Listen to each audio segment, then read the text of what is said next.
ஏமா போயிட்டால, என்ன பண்றது? அவ பாட்டுக்கு ஆட்டோல துணியை வச்சுட்டு போயிட்டா. நம்மள டெலிவரி பாய் மாதிரி ஆக்கிட்டால.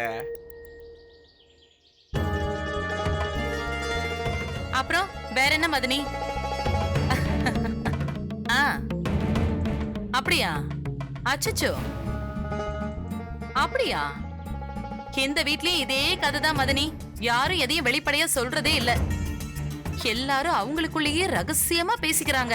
கடைசியில எல்லா பிரச்சனையும் ஒன்னா வந்து மொத்தமா போட்டு உடைச்சிடுறாங்க. ஆமா ஆமா, என்னத்த பண்றது? என்ன இங்க நினைப்பே இல்லையா உனக்கு? ஐயோ, ஒரு குப்பைய கூட ஒழுங்கா கொண்டு போய் கொட்ட தெரியாதா? அத்த தெரியாம கொட்டிருச்சுட்ட. வயித்துல புள்ளைய வச்சுக்கிட்டு இப்படி தடுக்கி விடற. நீ வேணும்னே கொட்டிருப்படி. இந்த வேலையெல்லாம் செய்ய வேண்டி இருக்கேன்னு கடுப்புல தானே நீ செஞ்ச. அதான் கொட்டிட்ட. மனசுக்குள்ள பெரிய மகாராணி நினைப்பு. சரி, உன்னை யாரு இத பண்ண சொன்னது? அது அது என்ன என் மூஞ்சியே பாத்துக்கிட்டு இருக்க? எல்லாத்தையும் அள்ளி கொட்டு. சரிங்க அத்த.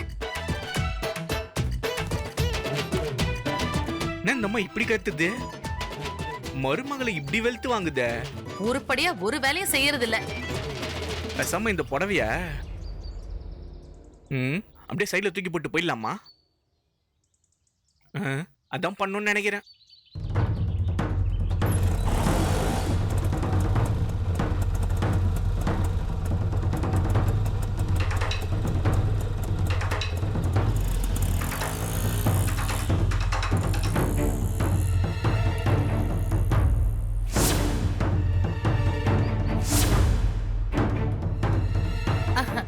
மதனி, நான் அப்புறமா உங்ககிட்ட பேசுறேன். சரி சரி சரி. இது என்னது? அத்த குப்பையெல்லாம் கொட்டிட்டேன். ஐயோ அத்த, அத்த இது எப்படி இங்க வந்தது?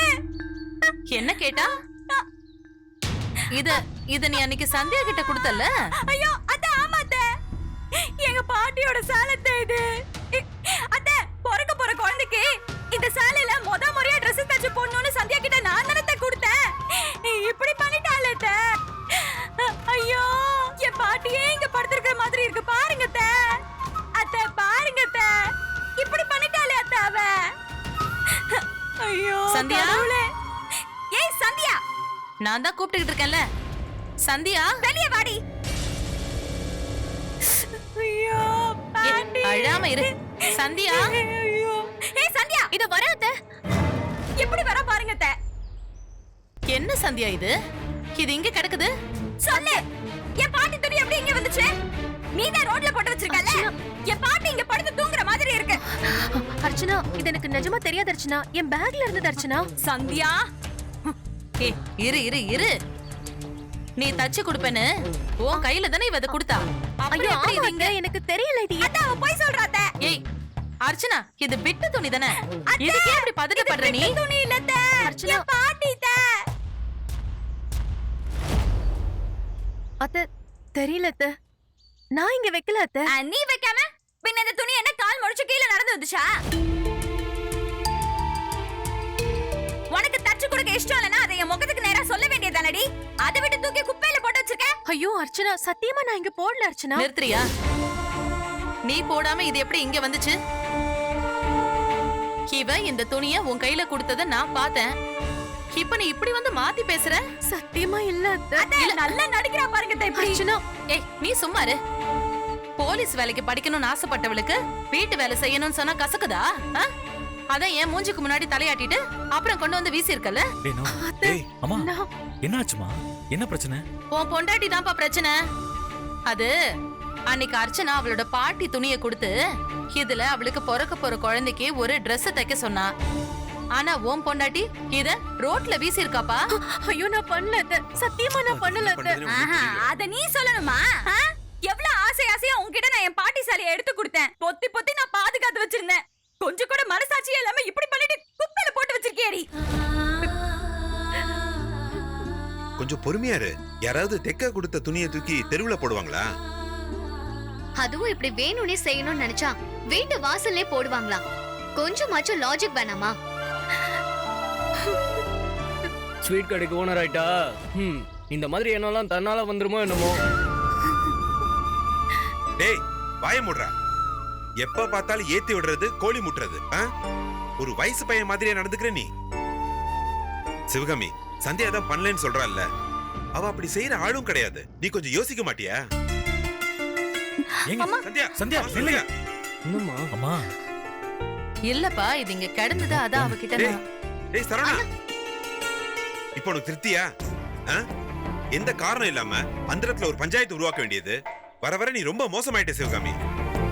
ஏதோ ஒரு நேரம் திட்டணும், மறுநேரம் அனுசரிச்சு போகணும்னு இல்லாம கண்டதுக்கு இப்படி காய்ச்சி பூச்சின்னு கத்துற. உன்னை பத்தி மத்தவங்க மனசுல என்ன மதிப்பு இருக்கும்? நீ உள்ளவ முதல்ல. இப்படி ரோட்ல வச்ச எல்லா பஞ்சாயத்தையும் பேச வேண்டியது, குடும்பத்து பஞ்சாயத்தை ரோட்டுக்கு இழுத்துட்டு வர வேண்டியது. வா உள்ள. வரேன். அர்த்தமே இல்லாம எதையாவது பேச வேண்டியது. வா உள்ள. வாங்க எல்லாரும் உள்ள. அத்தை என் எப்ப பாட்டி பார்த்தாலும் சாலை. எதையாவது ஒண்ணு வச்சு கத்திக்கிட்டே இருக்கு.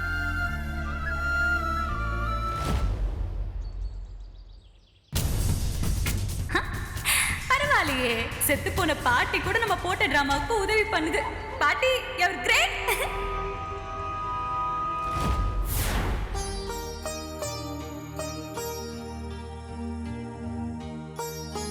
சந்தியா என்ன பண்ணிக்கிட்டு இருக்க? துணி மடிச்சு வச்சிட்டு இருக்கியா?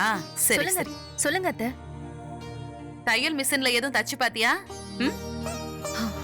சும்மா பழைய துணியை வச்சு எப்படி தைக்கிறதுன்னு தைச்சு பார்த்தேன். மத்தபடி எனக்கு எப்படி கட் பண்றதுன்னு தெரியல. அதான் நான் உனக்கு சொல்லி தரேன்னு சொன்னேன்ல. இன்னைக்கு கத்துக்கலாமா? கோச்சிங் கிளாஸ் போணுமே, இவங்க கிட்ட இருந்து எப்படி தப்பிக்கிறது? என்னம்மா சந்தியா யோசிக்கிற?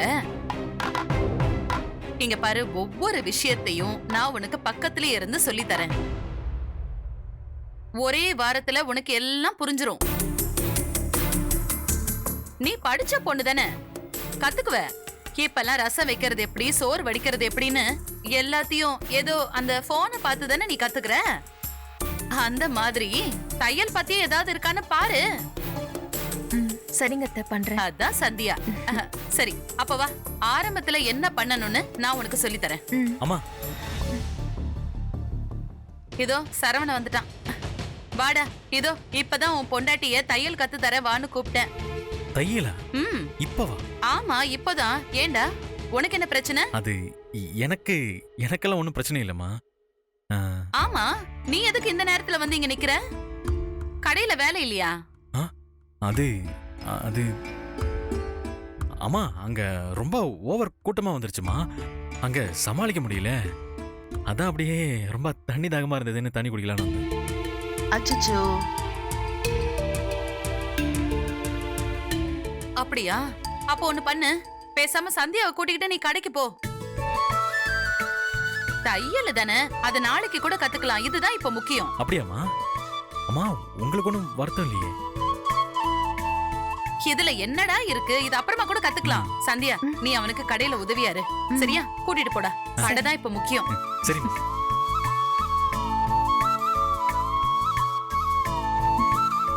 அப்பாடா, கரெக்டான நேரத்துக்கு வந்து காப்பாத்திட்டேன் போல இருக்கே. ஆமாங்க, அத்தை டெய்லரிங் பழகலாம் வான்னு சொன்னதும் எனக்கு என்ன பண்றதுனே தெரியல. சரி வாங்க, கிளாஸுக்கு கிளம்பலாம். கிளம்பலாமா? இருந்தாலும் உங்களுக்கு ரொம்ப தைரியங்க.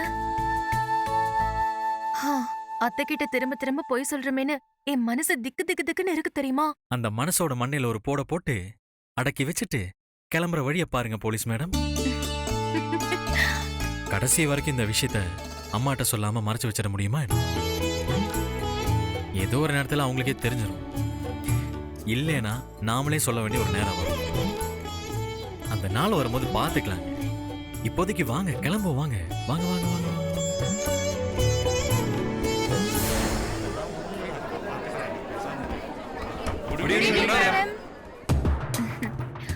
Good evening. உட்காருங்க. என்ன என்ன ஒரு டியூட்டர் மாதிரி நினைக்கிறீங்க அதானே? ஒன்னும் தப்பில்ல. நீங்க என்ன டியூட்டரா நினைச்சீங்கன்னா என்னால அப்படியும் நடந்துக்க முடியும். ரொம்ப சீன் போடாதீங்க மேடம். நேத்தான் கிளாஸ்ல பார்த்தோமே, ஒரு கேள்விக்கும் பதில் சொல்லாம, பதில் சொல்ல முயற்சி கூட பண்ணாம அமைதியா இருந்தீங்களே. அது நேத்து பிரதர். நாள் கிளாஸ்ல உங்க எல்லாரையும் பயமுறுத்த வேண்டாம்னு நினைச்சேன். இன்னைக்கு அந்த டியூட்டர் ரோல பண்ணி காட்டட்டுமா?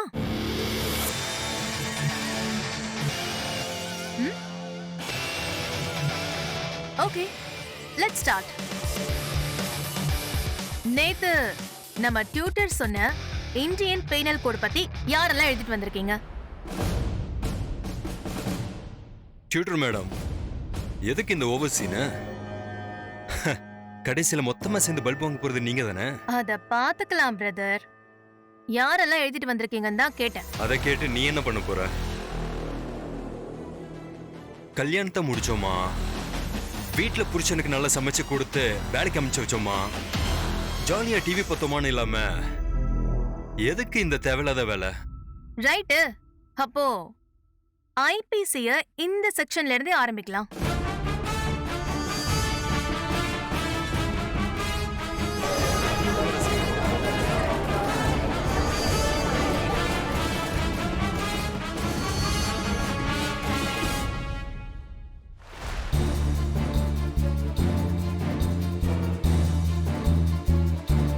இந்தியா அரசியலமைப்பு சட்டம் இந்த நாட்டோட ஒவ்வொரு குடிமகனுக்கும் சில அடிப்படை உரிமைகளை வரையறுத்து தருது. அதுல முக்கியமானது இது ரெண்டும். ஒண்ணு, ஜாதி மதம், ஆண் பெண், இந்த எல்லா வேறுபாடுகளையும் களைஞ்சு எல்லாரும் எதையும் செய்யலாம், சமத்துவத்தோட வாழலாம்னு சொல்லுது. இத தடுக்கிறது, மறுக்கிறது தண்டனைக்குரிய குற்றம். அந்த வகையில ஒரு கல்யாணம் ஆன பொண்ணு யூபிஎஸ்சி எக்ஸாம் எழுதக்கூடாது, வீட்ல சமைச்சுக்கிட்டு தான் இருக்கணும்னு நீங்க பேசினது ஐபிசி செக்ஷன் 14 and 15 படி தண்டனைக்குரிய குற்றம்.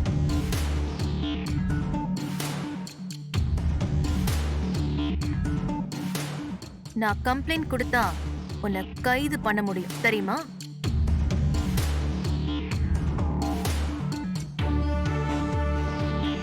இந்தியா அரசியலமைப்பு சட்டப்பிரிவு 21ல பெண்கள் பொது இடங்கள்லயும் வேலை செய்யற இடங்கள்லயும் சரிசமமாவும் கண்ணியத்தோடும் மாண்போடும் நடத்தப்படணும். அப்படி இல்லாம டிஸ்கிரிமினேட் பண்ணப்பட்டா அது பனிஷபிள் அஃபென்ஸ். நீ இப்ப செஞ்சது தண்டனைக்குரிய குற்றம். உன் மேல நான் கம்ப்ளைண்ட் கொடுத்தா நீ யூபிஎஸ்சி எக்ஸாமே எழுத முடியாம போகலாம்.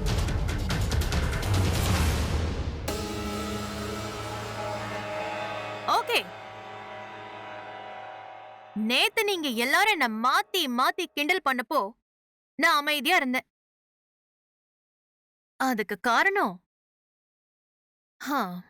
உங்களோட அறியாமை எந்த அளவுக்கு இருக்குன்னு தெரிஞ்சுக்கணும்னு நினைச்சேன்.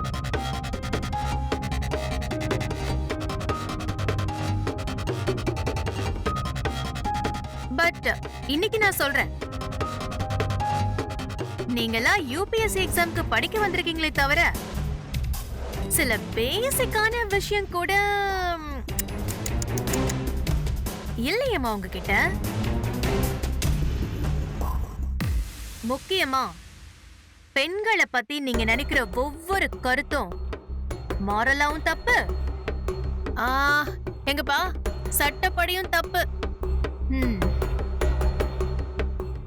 இந்திய அரசியலமைப்பு சட்டம் பெண்களுக்கு எவ்வளவு உரிமைகளை கொடுத்திருக்கு தெரியுமா? ஒரு பொண்ணு 25 வயசுல எம்எல்ஏ ஆகலாம், அடுத்து எம்பி ஆகலாம், சிஎம் கூட ஆகலாம், என்னென்னவோ இருக்கு. பட் நீங்க இன்னும் கல்யாணம் ஆன பொண்ணுக்கு எதுக்கு இதெல்லாம் நினைக்கிறீங்க? இதெல்லாம் தப்புன்னு உங்க மனசுக்கே தெரியல? தெரியாது.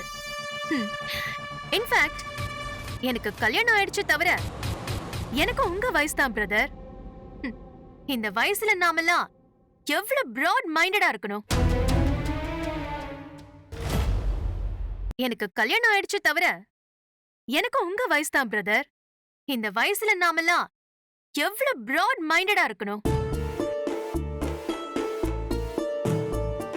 ஆனா இவ்ளோ குறுகலா சிந்திச்சா எப்படி நீங்க நாளைக்கு ஒரு மாவட்டத்தையே ரூல் பண்ற பொறுப்புல உட்கார போறீங்க? எப்படி ஆணையும் பொண்ணையும் சமமா பாக்குற மனசு உங்களுக்கு வரும்? வாரிசுரிமை சட்டம் 1956 படி பெண்களுக்கு சொத்துரிமை கொடுக்கப்பட்டிருக்கு. 1989 வருஷம் கொண்டு வரப்பட்ட சட்டப்படி பெண்களுக்கு பரம்பரை சொத்துலயும் உரிமை இருக்கு. நம்ம தமிழ்நாடு அரசு 1999 கொண்டு வந்த சட்டம் பெண்களை கண்ணியமற்ற முறையில் நடத்துறத தடை செய்யுது. இன்னும் இப்படி எத்தனையோ சட்டப்பிரிவுகள் பெண்களுக்கு சாதகமா இருக்கு.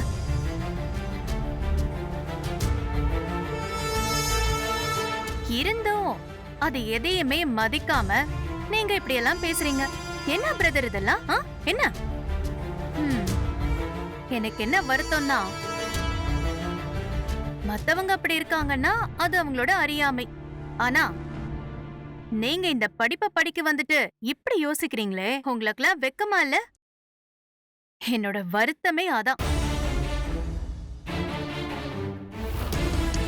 21 வயசு முடிஞ்ச யார் வேணாலும் யாரு வேணாலும் யூபிஎஸ்சி எக்ஸாம் எழுதலாம். கரெக்டா? பொது பிரிவுனா 32 வயசு வரைக்கும் 6 தடவையும், ஓபிசியா இருந்தா 35 வயசு வரைக்கும் 9 தடவையும், பட்டியல் இனத்தவர் பழங்குடி பிரிவை சேர்ந்தவங்க 37 வயசு வரைக்கும் எத்தனை தடவை வேணாலும் இந்த எக்ஸாம எழுதலாம். பார்வை குறைபாடு உள்ளவங்க 42 வயசு வரைக்கும் எழுதலாம். சட்டம் எவ்வளவு உரிமைகளை தந்திருக்கும் போது அதை தடுக்கவும் கேள்வி கேட்கவும் யாரா நீங்களா?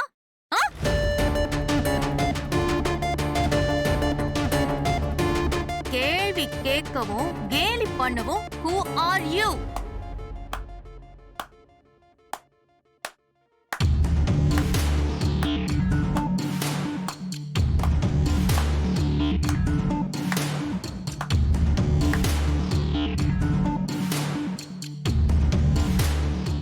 குட், வெல்டன்மா. நீ பேசுனதை கேட்டு அப்படியே நான் பிரமிச்சு போயிட்டேன்.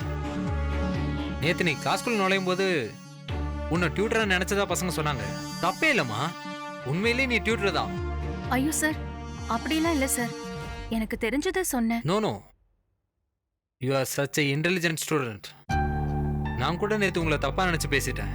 ஐ எம் வெரி சாரி. சார் என்ன சார் நீங்க? இல்ல என்னதான் கலெக்டர் ஆகணும், எஸ்பி ஆகணும்னு ஒவ்வொருத்தரும் ஒரு ஆசையோட படிக்க வந்தாலும் அதுல சீரியஸா இருக்கிறவங்க ரொம்ப கம்மி. சில பேருக்கு அது ஆசை, சில பேருக்கு அது பிரஸ்டீஜியஸான வேலை, சில பேருக்கு தான் அறிவை நிரூபிக்க. ரொம்ப கம்மியான பேர் தான் இந்த சொசைட்டிக்கு ஏதாவது ஒன்று செய்யணும்னு நினைச்சு இந்த படிப்புக்கு வருவாங்க. நீயும் அந்த மாதிரி பொண்ணு. இந்த இன்ஸ்டிடியூட்டுக்கு நீ ஸ்டூடெண்டா கிடைச்சதுக்கு I am really proud of you.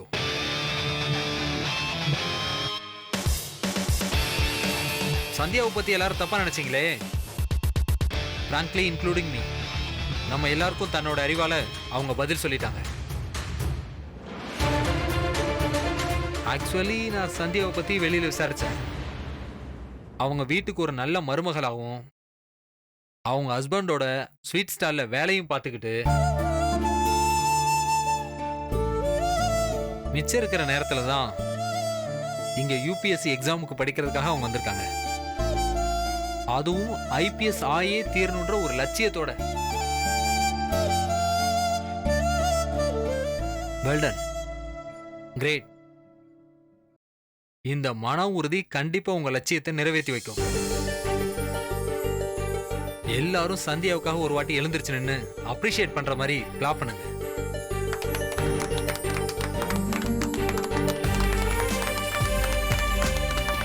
Thank you sir. Most welcome.